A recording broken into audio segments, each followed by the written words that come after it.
Hi guys, game changer preview talk గురించి ఇప్పుడు మనం చెప్పేసుకుందాం. కథ ఆద్యంతం రక్తి కడుతుంటే కథనం వందే భారత్ అంత వేగంగా ఉరకలేసింది.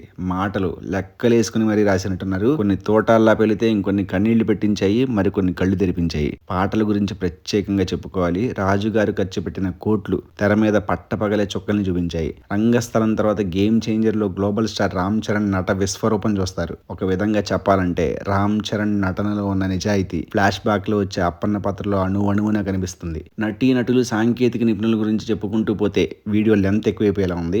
ఎందుకంటే అక్కడ ఉన్నది శంకర్ షార్వాడ్. మరి ఆయన గురించి తెలిసిందేగా, అందరి దగ్గర బెస్ట్ తీసుకోవడం కోసం రెస్ట్ లేకుండా పనిచేసే టైపు. ఇక హైలైట్స్ అంటే ఇంటర్వ్యూలు, flash back episode, proceedings from pre climax to climax. సినిమాలో ఒక సర్ప్రైజ్ ఉంటది. ఈ బాబోయ్, అది మాత్రం నిజంగా అన్ప్రెడిక్టబుల్. మైనస్లు ఏమి లేవా అంటే ఎందుకు లేవు, ఉన్నాయి. కోట్లు ఖర్చు పెట్టేశారు. అది స్క్రీన్ మీద కొట్టొచ్చినట్టు కనబడుతుంది. బాటమ్ లైన్ ఏంటి అంటే థియేటర్లో మెంటల్ మాస్ అంటే ఏంటో చూస్తారు. అందుకే చెప్తున్నా, ఏ మాత్రం అవకాశం ఉన్నా 10 తారీఖే చూసేయండి. ఎలాగో నచ్చుతుంది కాబట్టి 10 మందికి చెప్పేయండి. ఎందుకంటే మన రామ్ చరణ్ మంచి నటుడు మాత్రమే కాదు, మంచి వ్యక్తిత్వం ఉన్నాడు కూడా. అదన్నమాట సంగతి.